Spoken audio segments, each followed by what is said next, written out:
Welcome to the Transformative Principal podcast, where we learn how to be an amazing educational leader. I am your host, Jethro Jones. Are you ready to be a transformative principal?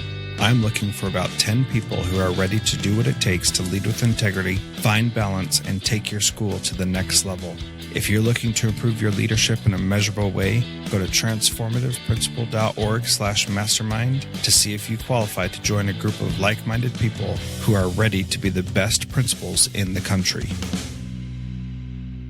Welcome to Transformative Principal, episode 195. Boy, we sure are getting close to episode 200. That one's going to be a good one. Yeah, it's going to be pretty awesome. So what I would like to do is ask you to please share this with someone, and let's celebrate getting to 200 episodes. Can you believe that? That's almost 4 years that I've been doing this podcast, and I have learned so much. I like to say that I have learned in dog years, and that's certainly what it feels like. Anyway, to our episode today, I'm continuing my conversation with Rick Jetter and Rebecca Coda. If you haven't listened to that, I would encourage you to go back and listen to last week's episode 194, where we talk about how to identify what it feels like when someone's out to sabotage you. This week, we're going to talk about what you can do, and it includes getting their book and giving it to the person who's trying to sabotage you. That's one suggestion. Maybe it'll work, maybe it won't. But I also talk about the communication cards that I use at my school that are very effective, and you can get some of those also by clicking the link in the show notes today. So what I'd like to do is start getting into some tactics that we can use to overcome these situations. And I do want to talk about specifically how to confront it, but that's a really hard thing for people to do. So let's start talking about that, and either one of you can go first and talk about how to deal with it so that you can prevail through it rather than just be bummed and depressed all the time. Sure. I think one of the most important things that we really address that stem from those emotional driving forces is that we have to depersonalize the situation, because we have these people that are, giving us these high expectations or micromanaging us or trying to control us in some way. But there's some reason that they have ego. There's some reason that they have jealousy. There's some reason that they have fear. And so to deconstruct that and go back to its earliest origin, there's a reason why they're that way. Either they had a tough childhood, or they're getting pushed on from top down, but they're acting the way that they're acting for a reason, and that reason didn't really start personal with you. It was their own personal emotional battles that, because they weren't addressed head on and confronted, that they became something bigger until it then became personal.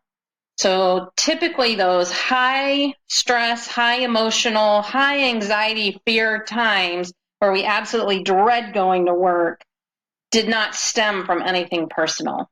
So anytime that we can depersonalize the situation, as hard as it is, and it's the hardest thing to do when it feels personal, but if you can, even for a moment, and step away from it, that's just the beginning of prevailing. That's our first step.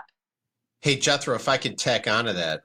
Please. Your question is kind of a really cool roadmap for our book, because, let me lay this on you real quick. So once we get through the adversity part of it, we start to talk about, all right, let's break down how we align with one another, right? How are those alignments between positive and negative people detrimental or healthy to our career?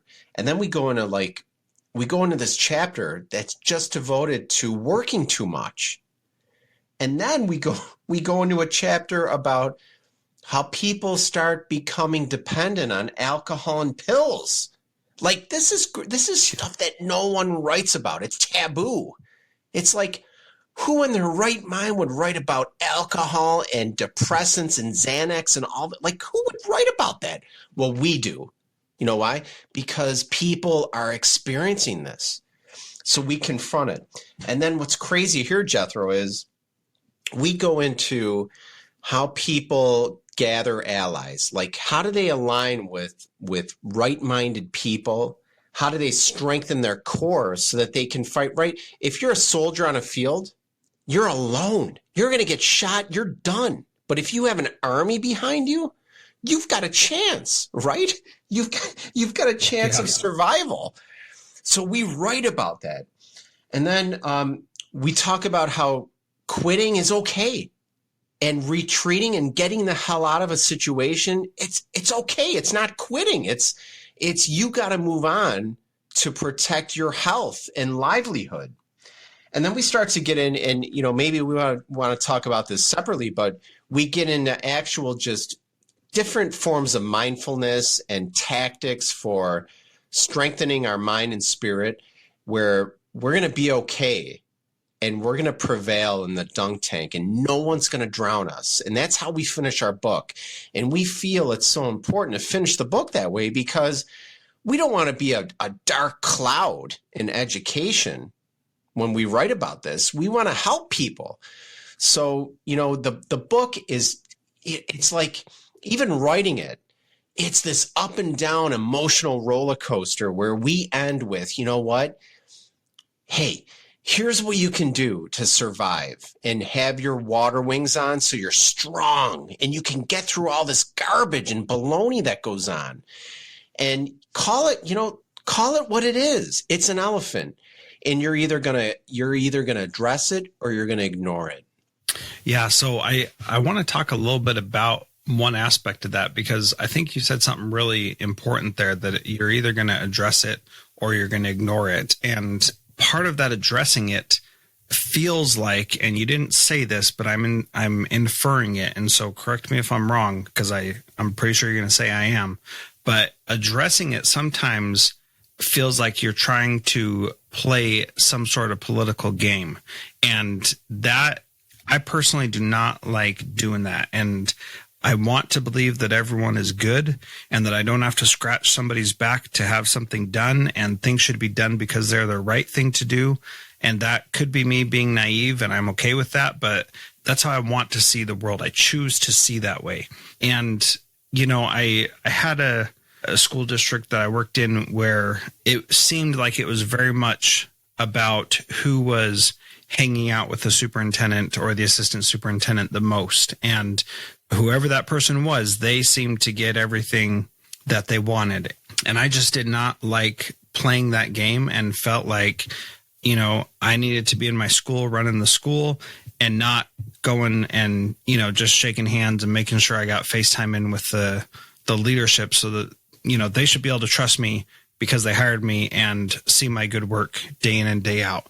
What's your perspective on the politicking and, that kind of thing that happens in education? Well, it's interesting because in the book, we do kind of just say, there's some things we just are going to have to suck up. Like there's some things that we're just not going to be able to control. And regardless, we're going to do the right thing. Even if people are, hanging out with the superintendent and they're getting their initiatives passed through, or the school board's hiring who they want because it's their neighbor's cousin's friend. Those things are going to happen, and those things are out of our control. But when there are things that we can influence and things that happen to us that just make us feel yucky, even the, the people that are hanging out with the superintendent and making you feel that way, or even, the friend of mine that took advantage of me. We talk in the book about a method as one of the ideological practices of really using our voice to master confrontation. And there's a specific strategy in there, and it's based off of the book Nonviolent Communication. And so we use some examples there. So, for example, my friend that really took advantage of me and then basically dropped me like it's hot, stomped all over me, and walked away glorious, I could have called it out, and I should have called it out early on. So I should have said, hey, I really set you up for success. I put my name on the line to get you over here. I believed you. We worked, really well together. I saw you grow and master these things, and I really expected that you were going to have integrity and a strong moral compass. And you know what? It just makes me feel terrible about myself and embarrassed that I brought you over to see you act so childish and take advantage and not have a strong work ethic. So, what I'd really like is could you step it up? Or could we have better communication? Or, and just walk through that process with that person so that it's not confrontational necessarily, but it's very validating and at least voicing how I felt. And I think if I had to address some of those things early on like that, I think it would have minimized, the way things unfolded for me. Yeah. What do you have to add to that, Rick? Yeah, I just want to share with you a very quick story that I seem to be sharing an awful lot, but it moves me so much. Like it blows my mind. So listen to this one. So there is an assistant principal in the Northeast of the United States, and she was getting just blitzed, right? Her principal came down on her. Her superintendent came down on her. She didn't do anything wrong, right? She didn't do anything. She was working her tail off. And you know what she did? She marched into her principal's office with our book. And this isn't an effort to sell more books. This is just to illustrate. It might help. Yeah, I mean, it's funny, though. So she goes into her principal's office with our book. Rebecca, you know this story well. I do. She hands her principal our book. And you know what she said? She said, "This is how you're making me feel. You are making me feel irrelevant here. And I want you to look at this so that we can work together to help our students." And she walked out of the office. Wow. And left the book there. So this dude picks up the book. He may or may not have read it, but he certainly flipped through it, because later that month, he went up to his assistant principal and he said, "You know what? I've been a jerk to you. I've been a real jerk to you." And he said, let's try to figure this out.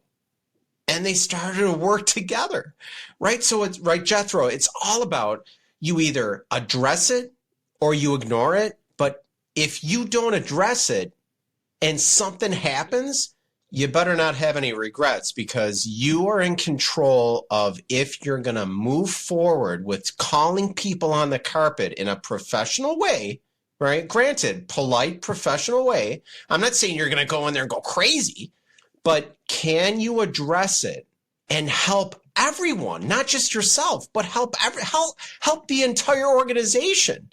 Or are you going to let things go and then they get bigger and bigger and bigger, right? And you know where I'm headed. And it leads to just a total toxic environment. Yeah, it totally does. And it's so easy to let it go and let it go. And in the first situation, mine was really that I shared, mine was really about not recognizing it and not seeing it. And then it was too late to say anything at the end, because too much time had passed and it had already gone down too far. So the importance of saying something really is vital, and you can't overstate how important that is. But it's still scary, right? And it is. It's great. It frightens the hell out of people. Yeah. And for good reason, because you don't know what's going to happen. Now, that example that you shared of that woman having a good positive outcome, that is fantastic, but it doesn't always work that way. And sometimes people take that confrontation as you being weak and afraid, and then they turn up the heat even more. So what are some suggestions? And Rebecca, you started to hint at them of controlling your voice. What are some suggestions for how to have that conversation so that it's effective and you're not making things even worse for yourself? And maybe you can't not make things worse for yourself, because you obviously can't control that. So how do you make it so that conversation goes as good as it possibly can? Well, we lay out the 4-step process for nonviolent communication. And so I think anytime that you can script something and that you can rehearse the conversation with somebody that is not as affiliated with the organization, and almost practice that conversation and be prepared for maybe some curveball reactions, a good reaction, a bad reaction, and how you'll react to that reaction. If it's well thought out ahead of time and it's said with care and patience rather than any type of abrasion or negative energy, when it's approached with a positive manner and a well thought out, well scripted, succinct message, that's probably going to be your best approach. That's probably your number one best. It won't always turn out the right way, doing the right thing, but 9 times out of 10, it will soften the situation and open the lines of communication for some effective dialogue. And right. So the other part, Jethro, is let's be real here. You don't want to be doing things one-on-one where you have no witnesses. We know the idea of having a backup ear within an organization. And how many times do unions ask for a rep to sit in? How many times do principal organizations ask for a rep to sit in? Well, it's because, they want to make sure they're not getting dunked, right? Yeah. So that's okay. So long as you're professional, you're nonviolent, like Rebecca said, and you go in and you say, you know what? I appreciate you as my boss. I appreciate you as my supervisor, whatnot. However, here's where we're at. Here's how I feel. And I want you to know that. And that's okay. That's an okay thing to do. Let people know how you're feeling, because you're not productive if you feel the way that you do. Yeah, that piece right there, I think, is so important. If you are dreading coming to work because of how you're being treated, how in the world can you give to students and help them be successful? There's just no way, because you're using all your energy on your own situation. Absolutely. We just put a blog out a couple days ago, new blog, and Beth Hauff from Missouri, great principal, co-author of Lead Like a Pirate. When the Dunk Tank came out, she took a quote from our book and created a poster for it. And it basically says, when adult misbehavior exists, student achievement decreases and suffers. And it's true. Like, people don't when people say kids first, everything kids first. Well, wait a second. That's good. But don't ignore the adult needs, because that affects the kids first. Yeah, absolutely. And, as we're recording this, we're in the middle of the Transformative Leadership Summit that you can check out at transformativeleadershipsummit.com. And Jeff Zuhl, right at the end of his thing, just dropped a bomb, I thought, where he said, where you have teacher bullies, you have more student bullies. And that goes the same all the way up the organization. If the superintendent's a bully, if the assistant, if the HR director, principals, assistant principals, teachers, if there are bullies in the organization, then there's going to be more bullies at school, because the kids are repeating the behavior that they're seeing in the adults. And even if we think it's all happening behind closed doors, it's not. It's not. That's powerful. That's a powerful statement. That's huge, because one of the people within our organization pushing boundaries is an author, Jen Frazier, Dr. Frazier.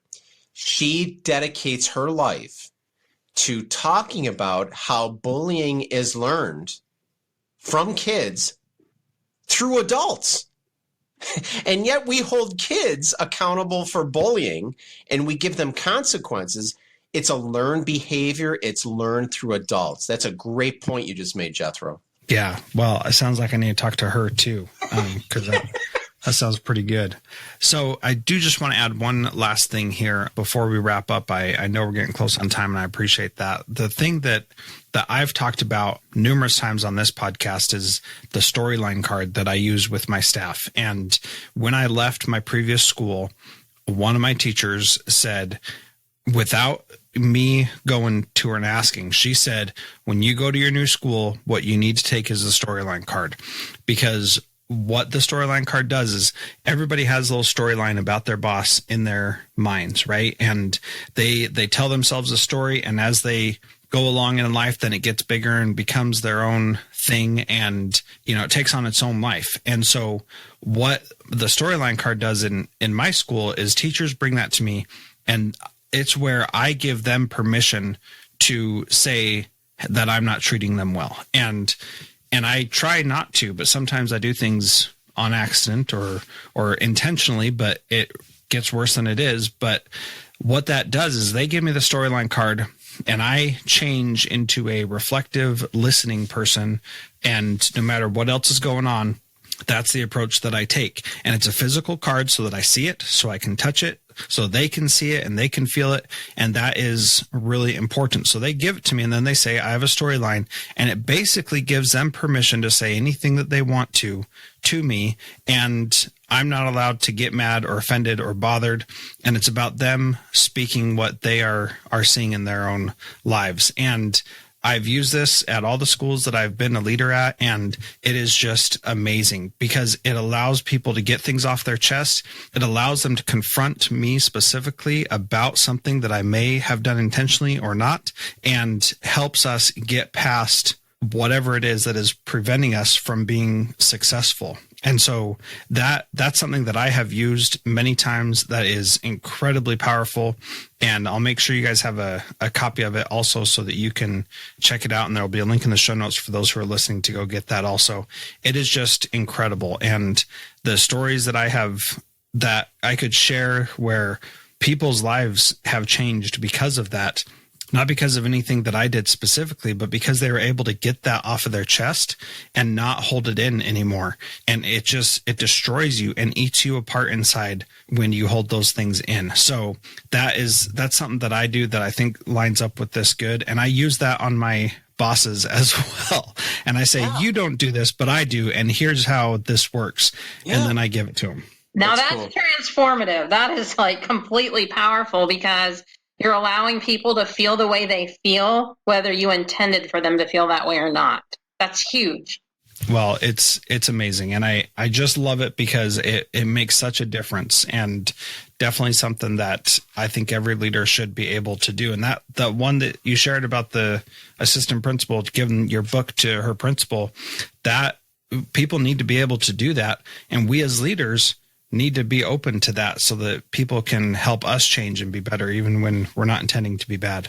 Absolutely. All right. So last question is, what can someone do starting this week to be a transformative principal like you guys? Rebecca, let's start with you. And then Rick, you can answer the same question. Sounds good. Wow. You're a hard one to follow because your storyline card I'm still thinking about. Really, I think it just comes down to willing to always do what's right. Not to say what's good for kids, but always to be listening. And really, we talk about Dunk Tank University graduates, but really anybody that has been through that reflective process, they know how to challenge negative belief systems. They're equipped to, notice when the tides are turning. So just really being emotionally in tune with what is happening on the campus and being willing to play that storyline card anytime. So I'm like totally stealing your thunder. Thanks. I can't get over it. It's amazing. This has been great, Jethro. Agreed. I wish in my career I didn't let certain things go and I called them on the carpet. And it didn't have to be an aggressive, it didn't have to be this animosity, right? It didn't have to be war. It didn't have to be like it's not waging war. I just wish that I called things for what they were and addressed them calmly instead of thinking that it was war. And when you do that, you're going to at least be able to sleep at night knowing that you addressed it. And even if the outcome isn't what you want it to be, you know that you tried. And there's a lot of people who don't try and they let it go.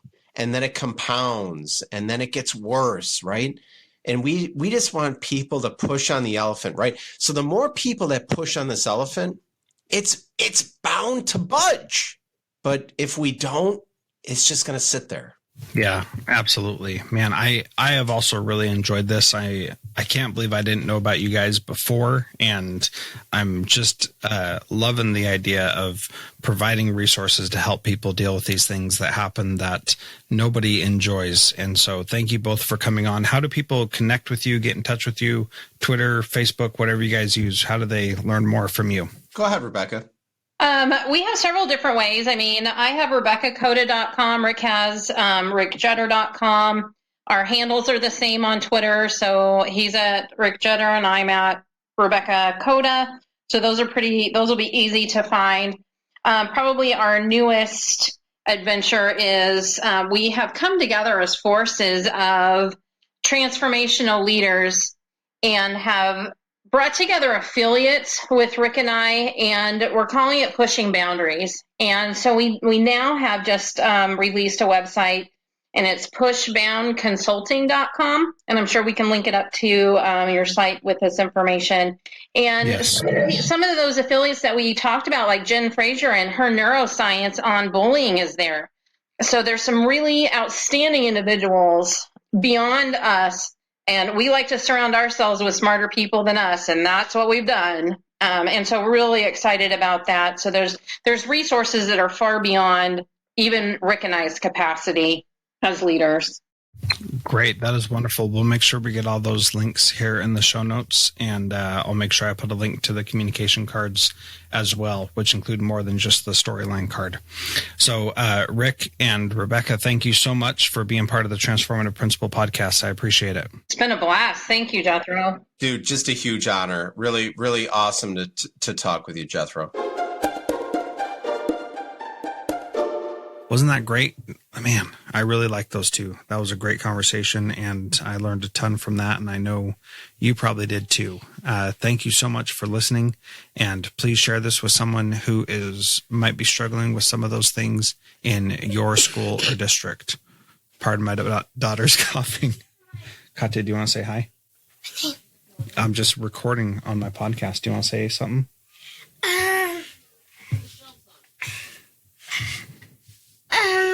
Hi, my name is Katya.